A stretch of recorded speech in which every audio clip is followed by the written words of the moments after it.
Hello साथियों, आज भारत मुक्ति मोर्चा के द्वारा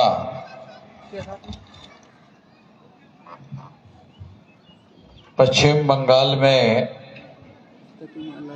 जो राज्य स्तरीय रैली महारैली आप लोगों ने संपन्न कराने का पराक्रम किया, यहाँ के लोगों के द्वारा इस रैली में आने के लिए तमाम कोशिशें करने के बावजूद भी, रोकने की कोशिश करने के बावजूद भी इतनी बड़ी भारी संख्या में आप लोग यहाँ पर उपस्थित है। इसलिए मैं आप सभी लोगों का बहुत ही हृदय से धन्यवाद ज्ञापन करता हूं। साथियों, सारे देश भर में ये आंदोलन हम लोग चला रहे हैं, जिसका सबसे बड़ा मुद्दा ईवीएम हटाओ है। ईवीएम हटाओ ये अभियान हम लोग क्यों चला रहे हैं, इसे जानना, इसे समझना बहुत ज्यादा जरूरी है। साथियों, इस देश में और आधुनिक भारत में हमारे पुरखों के द्वारा 1848 से लेकर 1956 तक इतना 100 साल से ज्यादा संघर्ष किया गया, और 100 साल से ज्यादा संघर्ष करने के बाद इस देश में 26 जनवरी 1950 को संविधान लागू हुआ, और इस संविधान में हर 21 साल के व्यक्ति को वोट देने का अधिकार मिला। बाद में इसे 18 साल का कर दिया गया। आज के तारीख में 18 साल के नौजवानों को वोट देने का अधिकार है। वोट देने के अधिकार में 2 अधिकार शामिल हैं। एक अधिकार है शासक चुनने का, और एक अधिकार है शासक बनने का। तो 84 तक 26 जनवरी 1950 को जब संविधान लागू हुआ, वहां से अगर आप गिनती करो तो लगभग 34 साल तक हमारे लोगों ने वोट के अधिकार का उपयोग करते हुए शासक चुनने का काम किया, क्योंकि हमारे लोग ऐसा मानते थे कि शासक बनना हमारा काम नहीं है। आज भी बहुत सारी जनता हमारी एससी, एसटी, ओबीसी माइनॉरिटी की आज भी वो यही मानती है कि शासक बनना हमारा काम नहीं है, देश का राजकाज चलाना हमारा काम नहीं है। ऐसा बहुसंख्यक लोग आज भी हमारा मानते हैं। मगर 34 साल के बाद 26 जनवरी 1950 को संविधान लागू होने के 34 साल बाद 84 को काशीराम जी ने बहुजन समाज पार्टी बनाई, और बहुजन समाज पार्टी बनाकर उन्होंने ये घोषित किया कि बाबा साहब आम्बेडकर ने जो लक्ष्य निर्धारित किया था कि हमारा समाज शासन करती जमात बनना चाहिए, तो ये बहुजन समाज पार्टी शासन करती जमात बनाने का काम करेगा। इसका मतलब ये है 84 तक हमारे लोग यानी 34 साल तक वोट का अधिकार हासिल होने के 34 साल तक, जैसा मैं आपको समझा रहा था कि वोट के अधिकार में 2 अधिकार शामिल है, शासक चुनने का और शासक बनने का। तो हम लोग इतना ही समझदार बन पाए थे कि हम केवल शासक चुनते थे और दूसरे लोगों को शासक चुनते थे, और हम ऐसा मानकर चलते थे कि शासक बनना हमारा काम नहीं है, देश का राजकाज चलाना हमारा काम नहीं है। ऐसा हमारे लोग मानते थे। 84 में काशीराम जी ने बहुजन समाज पार्टी बनाई और उन्होंने कहा कि ये देश में हम लोगों के SC ST OBC माइनॉरिटी के 100 में 85% वोट है। अगर 100 में 85 वोट हमारे हैं तो राज भी हमारा ही होना चाहिए।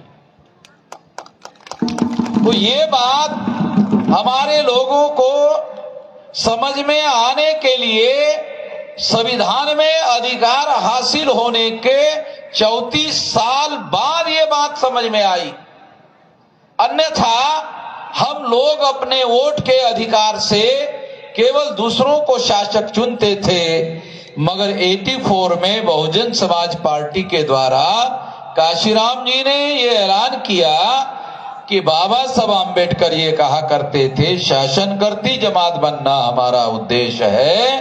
तो अब भविष्य में अपने वोट के अधिकार का उपयोग हम शासक चुनने के लिए नहीं करेंगे, बल्कि शासक बनने के लिए करेंगे। साथियों, इतिहास में हमारे साथ एक बहुत बड़ा धोखा हुआ। ये धोखा भी हम लोगों को जानना और समझना बहुत जरूरी है। बाबा साहब आम्बेडकर ने राउंड टेबल कॉन्फ्रेंस में शेड्यूल कास्ट और शेड्यूल ट्राइब के लोगों को सेपरेट इलेक्टोरेट का अधिकार हासिल करवाया था। तो ये जो सेपरेट इलेक्टोरेट का अधिकार था, ये क्या था? तो ये इसकी 2-3 बातें हैं जो शासन करती जमात बनने से संबंधित है। तो पहली बात यह है कि शेड्यूल कास्ट और शेड्यूल ट्राइब की जो जनसंख्या है, तो उस जनसंख्या के अनुसार आजाद भारत में हमारे 22.5% वोट हैं। तो 22.5% वोट के अनुसार हम लोगों के संसद में 22.5% मेंबर पार्लियामेंट चुनकर जाने चाहिए और 22.5% MLA चुनकर जाने चाहिए। इस हिसाब से अभी जो करंट पार्लियामेंट है, उस पार्लियामेंट में 131 मेंबर पार्लियामेंट शेड्यूल कास्ट और शेड्यूल ट्राइब के है। तो ये चुनकर जाने चाहिए। और ये चुनकर जाने का तरीका क्या होगा? तो बाबा साहब आम्बेडकर ने कहा कि शेड्यूल कास्ट के सेपरेट इलेक्टोरेट होने चाहिए, शेड्यूल ट्राइब के सेपरेट इलेक्टोरेट होने चाहिए, इसके अलग चुनाव क्षेत्र होने चाहिए और शेड्यूल कास्ट के वोटरों को शेड्यूल कास्ट का प्रतिनिधि चुनने का अधिकार होना चाहिए।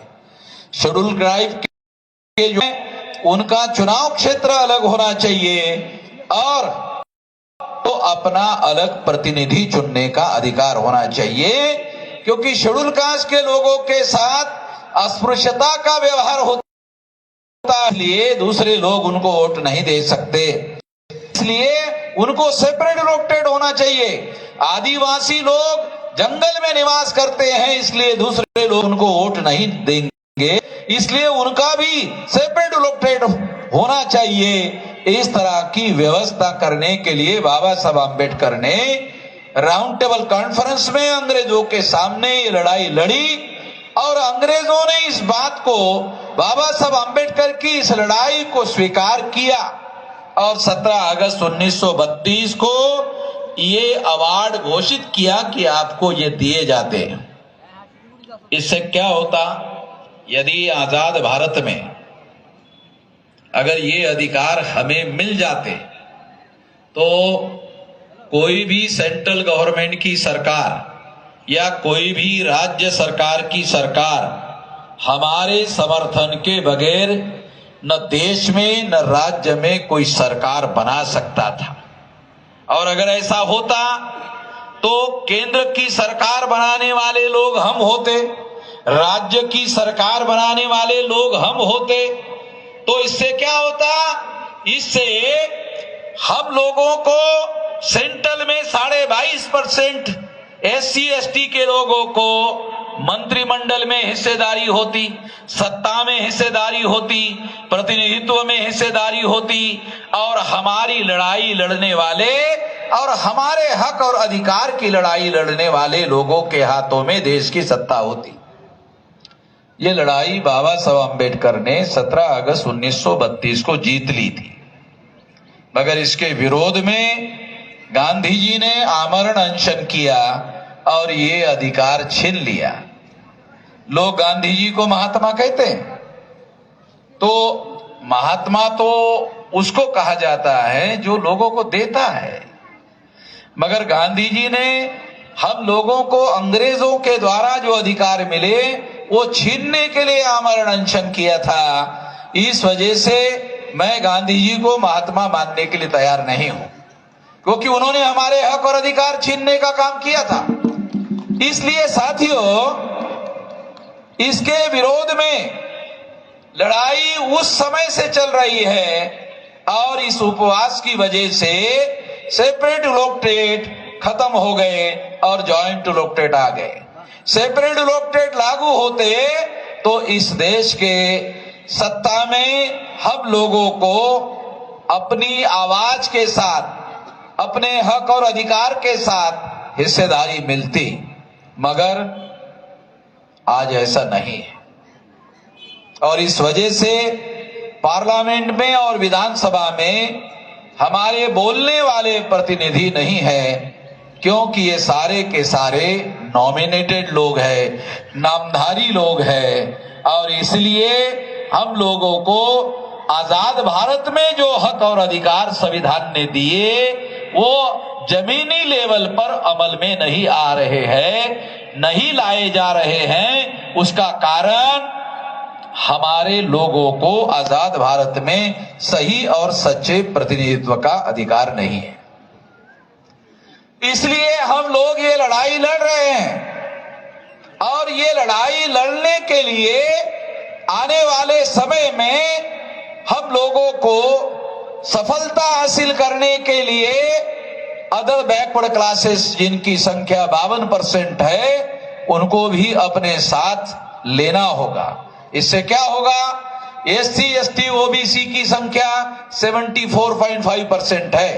यदि इसमें माइनॉरिटी को मिला दिया जाता है तो ये संख्या 85% होती है।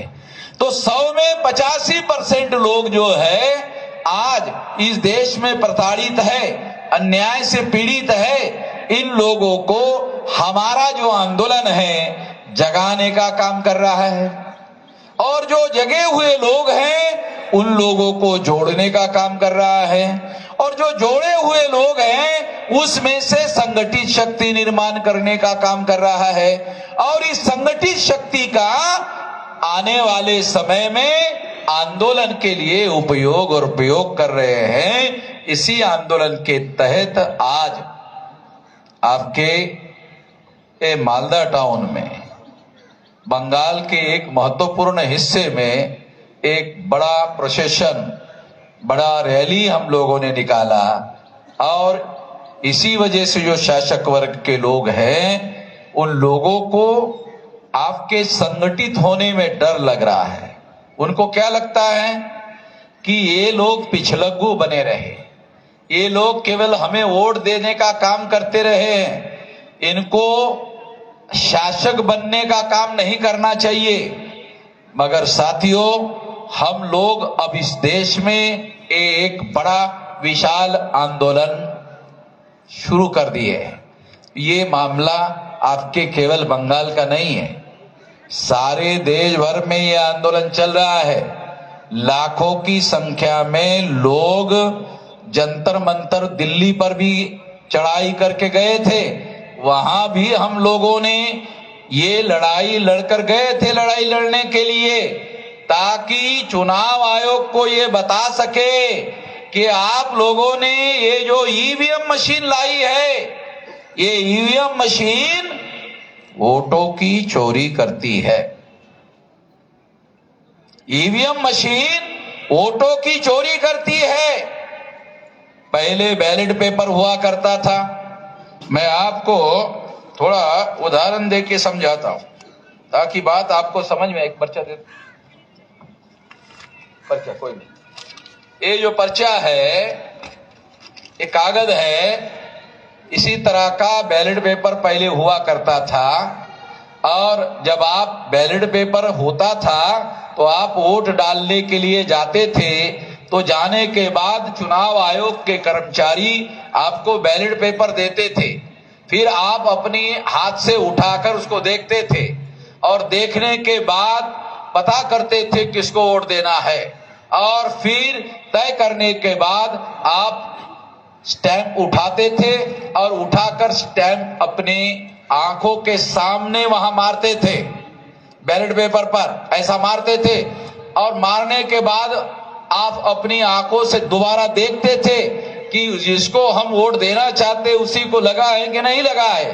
वो तसल्ली करने के बाद, विश्वास करने के बाद फिर ऐसा फोल्ड करते थे, फिर ऐसा फोल्ड करते थे। और फोल्ड करने के बाद में ये फोल्ड करके इस तरह से आप बैलेट बॉक्स में डाल देते थे, अपने हाथ से अपने आंखों के सामने डाल देते थे। तो आपको पूरा यकीन होता था कि आपने जिसको वोट दिया, आपका वोट उसके नाम पर जमा हो गया है, आपके आंखों के सामने और आपके हाथ से।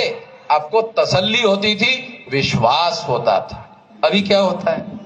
अभी ईवीएम मशीन है, ईवीएम मशीन है, आप बटन दबाते हो, बटन दबाने के बाद आपने जिस पर बटन दबाया वो स्टैंप वहां दिखाई देता है, लगा है, दिखाई देता है, लगा है।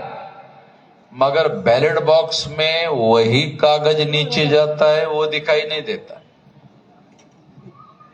वही कागज का टुकड़ा बैलेट बॉक्स में गिर गया है और गिनती के दौरान वही कागज की गिनती हो रही है, ऐसा किसी को पता नहीं चलता। क्यों? क्योंकि जो ईवीएम मशीन में जो आप वोट डालते हो वो इस तरह का आंखों से दिखाई देने वाला वोट नहीं होता है। उस वोट को क्या बोलते हैं? Electronic vote. और इलेक्ट्रॉनिक वोट जैसे बैलेट पेपर आंखों से दिखाई देता है, वैसे इलेक्ट्रॉनिक वोट आंखों से दिखाई नहीं देता। इलेक्ट्रॉनिक वोट आंखों से दिखाई नहीं देता, गिनती करने के दौरान भी दिखाई नहीं देता। तो आपके वोटों की गिनती हो रही है, कैसे माना जाएगा? ये बात मैं अकेला नहीं कह रहा हूं, ये मामला सुप्रीम कोर्ट में गया। डॉक्टर सुब्रमण्यम स्वामी और लाल कृष्ण आडवाणी भाजपा का भी भाजपा की सरकार है ना, ये भाजपा वाले ही ईवीएम के विरोध में कोर्ट में गए और सुप्रीम कोर्ट ने निर्णय दिया 8 अक्टूबर 2013 को सुप्रीम कोर्ट ने निर्णय दिया। अपने निर्णय में सुप्रीम कोर्ट ने क्या कहा? ईवीएम मशीन के द्वारा फ्री, फेयर एंड ट्रांसपेरेंट चुनाव नहीं हो सकता। फ्री यानी भय मुक्त, भ्रष्टाचार मुक्त चुनाव नहीं हो सकता, फेयर यानी निष्पक्ष नहीं हो सकता, ट्रांसपेरेंट यानी पारदर्शी नहीं हो सकता। ये निर्णय सुप्रीम कोर्ट ने 8 अक्टूबर 2013 को दिया। जो बात मैं कह रहा हूं वो बात सुप्रीम कोर्ट कह रही है कि ईवीएम मशीन के द्वारा free, fair and transparent, free यानी मुक्त, भ्रष्टाचार मुक्त चुनाव नहीं हो सकता, भय मुक्त चुनाव नहीं हो सकता और निष्पक्ष चुनाव नहीं हो सकता, पारदर्शी चुनाव नहीं हो सकता। ये सुप्रीम कोर्ट का जजमेंट है 8 अक्टूबर 2013 को। इसका मतलब है जब ये केस सुप्रीम कोर्ट में गई, सुप्रीम कोर्ट ने नोटिस इशू किया और नोटिस चुनाव आयोग को दिया। चुनाव आयोग को कहा ऐसा केस है, ईवीएम मशीन में फ्री, फेयर एंड ट्रांसपेरेंट चुनाव नहीं हो सकता। चुनाव आयोग ने सुप्रीम कोर्ट में कहा कोई भ्रष्टाचार नहीं होता है। चुनाव आयोग ने सुप्रीम कोर्ट में कहा, सुप्रीम कोर्ट ने चुनाव आयोग की बात को नहीं माना और चुनाव आयोग के विरोध में फैसला दिया। ये फैसला 8 अक्टूबर 2013 को चुनाव आयोग के विरोध में फैसला दिया, ईवीएम के विरोध में फैसला दिया। इस फैसले की खबर दूसरे दिन के अखबार में आनी चाहिए थी। सारे देश के मीडिया ने इस खबर को नहीं छापा, अखबारों ने नहीं छापा, चैनल वालों ने नहीं छापा, इलेक्ट्रॉनिक मीडिया ने नहीं छापा। इसका मतलब है कि जिसे आज नेशनल मीडिया कहा जाता है वो national media anti national media है और उन्होंने सुप्रीम कोर्ट ने दिया हुआ फैसले की कोई खबर भारत के प्रजा को देने का काम नहीं किया। ये देशद्रोह का काम भारत के मीडिया ने किया। इस वजह से आप लोगों को जानकारी नहीं मिली।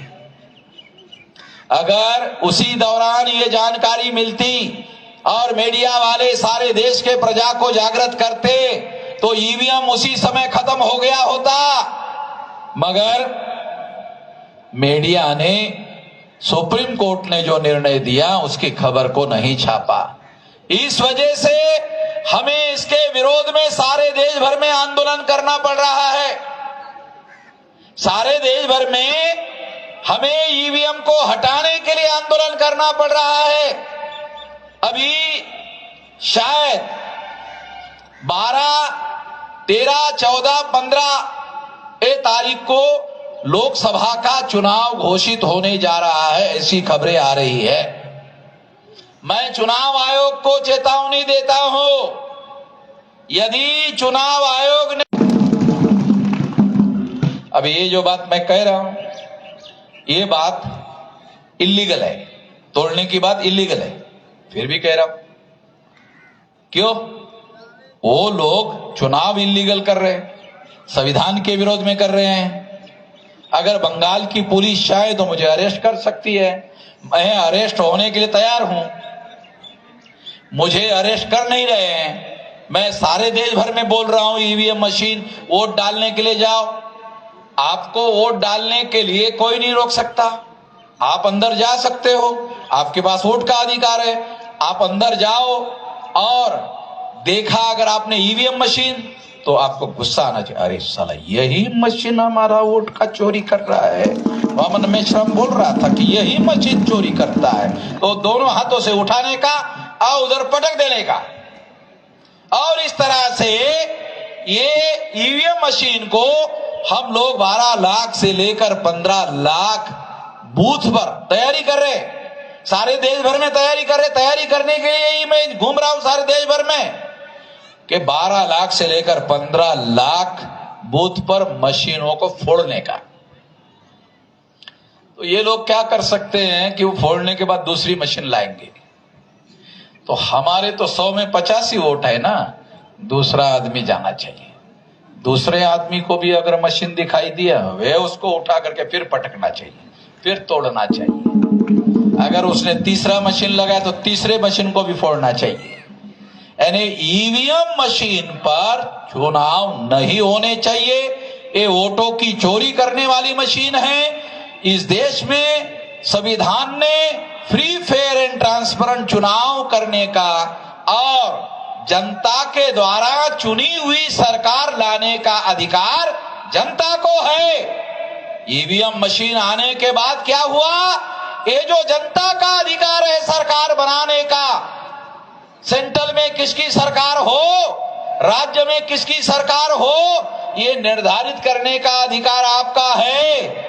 मगर ईवीएम आने के बाद ये आपका अधिकार ईवीएम ने छीन लिया और अब सरकार बनाने का काम ईवीएम कर रही है। इसलिए आपको कोई पूछने वाला नहीं है। अब भविष्य में ये जो सरकार है ईवीएम की पूजा करेगा, आपकी नहीं करेगा। आपको कोई पूछेगा ही नहीं। ईवीएम से चुनना है तो इनको कौन पूछेगा? ईवीएम से पूछने का तो भविष्य में हो सकता है कि ईवीएम नाम की माता बन जाए और उसकी पूजा शुरू हो जाए। बोल नहीं सकते क्योंकि देश में कुछ भी होता है। झाड़ को लोग भगवान बना देते हैं, पत्थर को भगवान बना देते हैं और न जाने कौन सी चीज को भगवान बना देते हैं। तो ईवीएम को माता बनाने के लिए क्या दिक्कत है? वो कर सकते हैं, कुछ भी कर सकते हैं। इसलिए आने वाले समय में हम लोगों को अपने संवैधानिक अधिकार बचाने के लिए, वोट का अधिकार बचाने के लिए, अगर हम वोट का अधिकार बचाने में कामयाब हुए तो संविधान बचाने में कामयाब हो सकते हैं। अगर वोट का ही अधिकार नहीं बचेगा तो संविधान कहां से बचाएंगे? जो सरकार संविधान बदलने का सोचती है उस सरकार को हम वोट के आधार पर बदल देंगे तो संविधान बचा लेंगे। तो पहले तो वोट को बचाना होगा। वोट को बचाने के लिए हमें ये लड़ाई लड़ना है। और कुछ लोग आपको बोल सकते हैं अरे इससे आपको जेल होगा, ये मशीन फोड़ेंगे तो आपको जेल होगा। तो जेल में तो मैं जाने के लिए तैयार हूं ना पहले, उसके बाद आपका नंबर है। पहले तो मैं फोड़ूंगा, पहले मैं फोड़ूंगा तब कहूंगा ना आपको अरे फोड़ो। तो पहले मैं फोड़ूंगा, उसके बाद आपको कह रहा है आपको फोड़ना है। तो मैं जेल में जाने के लिए तैयार हूं। अगर 15 लाख बूथ पर लोग फोड़ेंगे और 15 लाख बूथ पर फोड़ने के बाद इतना केस चलाने के लिए सरकार के पास दम नहीं है। इतने लोगों पर केस चलाने के लिए दम नहीं है। 2, 4, 5 लोग अगर फोड़ दे तो एफआईआर होगा। अगर 15 लाख जगह फोड़ोगे तो पॉलिटिकल इश्यू होगा, नेशनल और इंटरनेशनल इश्यू होगा, सारे दुनिया में इश्यू होगा और सारा देश जो है इसके लिए विशाल आंदोलन में रूपांतरित हो जाएगा। ऐसा कमेटियों का गठन आप करो। हर बूथ पर आपको कमेटियों को गठन करो और उस कमेटी में नौजवानों को भर्ती करो, महिलाओं को भर्ती करो और उनको तैयार करो कि ये हमारा सत्यानाश करने वाला मशीन है, हमारे संवैधानिक अधिकारों का सत्यानाश करने वाला मशीन है। इस मशीन को हम फोड़ेंगे, इसके लिए लोगों को तैयार करो।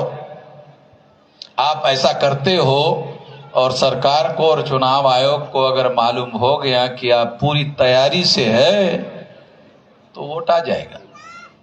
अगर आप तैयारी करते हो, इसकी खबर भी सरकार को मिल गई तो भी बैलेट पेपर आ जाएगा, ईवीएम नहीं आएगा।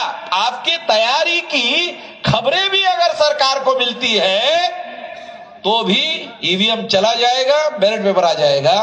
तो आप तैयारी करो, फोड़ने वाली कमेटी बनाओ और फोड़ने वाली कमेटी बनाने की खबरें हाईलाइट करो। तो इससे क्या होगा? सरकार को और चुनाव आयोग को मालूम हो जाएगा कि लोग तैयारी कर रहे हैं सारे देश भर में। देखो, ये हमारे आजादी की लड़ाई है और आजादी की लड़ाई लड़ने के लिए अगर आप जेल में जाते हैं तो आजादी की लड़ाई लड़ने के लिए जो आदमी जेल में जाता है वो आदमी को जेल नहीं होती है और होती है तो लोग उसको राष्ट्रपुरुष कहते हैं। 9 अगस्त 1942 को गांधी जी ने अंग्रेजों को कहा चले जाओ, तो अंग्रेजों ने गांधी जी को अरेस्ट किया और अरेस्ट करने के बाद सारे देश भर में हंगामा हो गया। हंगामा होने के बाद अंग्रेज लोगों ने भारत छोड़कर जाने का फैसला किया आजादी में। ये जो हम आपको बता रहा हूं ना फोड़ने का, ये आजादी वाला मामला है, ये फोड़ने का मामला नहीं है, ये हमारे आजादी का मामला है। अगर मान लो उन्होंने ईवीएम मशीन के जगह बैलेट पेपर लाया, चलो आपको हाइपोथेसिस समझाता हूं, कल्पना करो आपने 15 लाख कमेटियां बनाई और उन्होंने बैलेट पेपर 5 किलो अनाज ले जाओ, साला भिखारी बन गया है। मोदी को बोलने का हमारी सत्ता आने दे, अबे तेरे घर में 25 किलो पहुंचाते, पहले तेरा घर बता दे कहां, एड्रेस कहां है। तो 5 किलो में हम लोगों को भिखारी बना रखा है कि 5 किलो ले जाओ, और इस तरह से प्रोपेगेंडा टीवी पे करता है जैसे हम कोई साले भिखारी है, भिखारी मान करके प्रोपेगेंडा कर रहा है 5 किलो में। अरे इस देश के मजदूर हम, किसान हम, खेती में अन्न हम पैदा करते हैं, साला हम ही को हमारे खेती का माल उसमें से 95 किलो वो ले लेता है, 5 किलो बता तुम ले लो। अबे हमारा कितना चालाकी कर रहा है, वो समझ नहीं आ रहा है। अबे हम ही पैदा कर रहे हैं, हमारा ही माल 95 किलो खुद ले रहा, 5 किलो हमको दे रहा। तो ये जो चालाकी है इसको बदलना होगा। इसको बदलने के लिए हम लोगों को संगठित शक्ति का निर्माण करना होगा। तो आप लोगों को गांव-गांव में कमेटियां बनाओ। 6.5 लाख गांव हैं, 6.5 लाख गांव में हम लोग 85-90% लोग हैं। अगर कमेटियां बनाओगे तो सारा देश संगठित होकर खड़ा हो जाएगा। अगर सारा देश खड़ा हो गया तो इस देश में हम लोगों को आजादी हासिल करने में कोई रोक नहीं लगा सकता।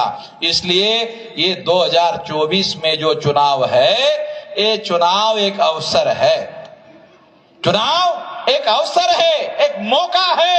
इस मौके का हम लोगों को उपयोग करना चाहिए। मौके बार बार नहीं आते। लोकसभा का चुनाव तो 5 साल में एक ही बार न होगा, और बंगाल की विधानसभा का भी चुनाव 5 साल में एक ही बार होगा। तो 5 साल में एक ही बार ना वो अवसर आता है, बार बार थोड़ी आता है, डेली थोड़ी अवसर आता है, 5 साल में एक बार आता है। ये आया हुआ है, ये अवसर आया हुआ है। इस अवसर को नहीं गंवाने का दोबारा याद दिलाता हूं। अपने अपने इलाके में कमेटियां बनाओ और कमेटी में लोग, नौजवानों को, महिलाओं को भर्ती करो और उनको कहो ईवीएम फोड़ना है, फोड़ने से एफआईआर होगा, जेल में जाने के लिए तैयार हो जाओ। जेल में जाने से, क्योंकि ये राजनीतिक इशू है, किसी को कोई जेल नहीं होने वाला है। तो गांधी जी अंग्रेजों को कहा था, हुआ था जेल, जेल नहीं, जेल देने वाले ही भारत छोड़ के चले गए। तो ये जो लोग है, ये जेल देने वाले, ये कहां रहने वाले हैं? तो ये कुछ होने वाला नहीं है। इसलिए ये लड़ाई हम लोगों को संवैधानिक अधिकारों की रक्षा करने के लिए जेल में जा रहे हैं। अगर हम अपने संविधानों की रक्षा, संवैधानिक अधिकारों की रक्षा करने के लिए अगर हम जेल में नहीं जाने के लिए तैयार हैं, तो फिर हमारे संवैधानिक अधिकारों की सुरक्षा कैसे होगी? फिर हमारे अधिकार कैसे सुरक्षित रहेंगे? नहीं रह सकते। इसलिए ये लड़ाई हमको लड़ना है। अगर आप केवल इस बात का संकल्प कर लोगे, सारे देश भर में कर रहा हूं मैं ये कार्यक्रम, एक जगह नहीं, सारे देश भर में कर रहा हूं, क्योंकि हमारा 32 राज्यों में संगठन है। नॉर्थ ईस्ट रीजन के केवल 4 स्टेट रह गए, नागालैंड, मिजोरम के, मणिपुर, बस इतने ही रह गए। बाकी 32 राज्यों में संगठन है। मैं 18 साल 3-4 महीने की मेरी उम्र थी, अभी मेरी 67 साल हो रहा है। 49 साल से इतना बड़ा विशाल संगठन निर्माण करने के काम में जिंदगी का इतना लंबा समय लगाया और इतना विशाल संगठन और आंदोलन खड़ा किया देश भर में। इसलिए इस आंदोलन को, विशाल आंदोलन को हम लोगों ने इतना लंबा समय लगाकर खड़ा किया, इसलिए इसकी सफलता तय है। इसको कोई रोक नहीं लगा सकता। इसलिए आप अपने अपने गांव में जाकर कमेटियां बनाओ और ईवीएम मशीन तोड़ने के लिए तैयारी करो, और जितनी ज्यादा कमेटियां बनेगी उतना उधर चुनाव आयोग में डर पैदा होगा, बैलेट पेपर आ जाएगा। हम ये नहीं कह रहे बगैर चुनाव के सत्ता हमारे हाथ में दे दो, ये नहीं कह रहे, ऐसा नहीं कह रहे, गैर कानूनी बात नहीं कह रहे, गैर संवैधानिक बात नहीं कह रहे। हम कह रहे हैं अरे भाई, ये ईवीएम मशीन आपने लाई है, उसके पहले बैलेट पेपर ही था, तो हम कौन सी गलत बात बोल रहे हैं? बैलेट पेपर पर चुनाव करने का जो कानून है वो आज भी बरकरार है, और कहीं कहीं जगह पर आज भी बैलेट पेपर पर चुनाव हो रहे। अभी चंडीगढ़ में चुनाव हुआ तो बैलेट पेपर पर हुआ, तो बैलेट पेपर का कानून आज भी बरकरार है। चुनाव आयोग चाहे तो कोई कानून में परिवर्तन लाने की जरूरत नहीं, कोई पार्लियामेंट में नया कानून बनाने की जरूरत नहीं है। प्रोपेगेंडा झूठा कर सकते हैं, अरे अब तो पार्लियामेंट खत्म हो गया, अभी कानून कहां बनेगा, अभी कानून बदलना होगा, ये करना होगा, वो कोई जरूरत नहीं है। कानून बाकायदा बरकरार है। चुनाव आयोग चाहे तो ईवीएम से कर सकता है, चुनाव आयोग चाहे तो बैलेट पेपर कर सकता है। चुनाव आयोग को केवल फैसला करना है। सारे देश की प्रजा ईवीएम मशीन के विरोध में है, ये नेशनल इशू हो गया है, एक राष्ट्रीय इशू हो गया है,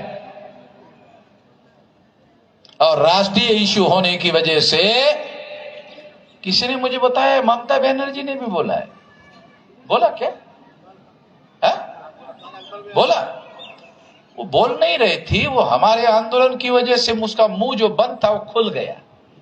खबर गया होगा, पुलिस वालों ने दिया होगा कि ममता जी वामन मेश्राम ईवीएम का ढोल बजा रहा है। अच्छा, तो उसने भी बोल दिया। तो सारे देश भर में ईवीएम के विरोध में वातावरण है, और इस वजह से ईवीएम आज के तारीख में नेशनल इशू हो गया है।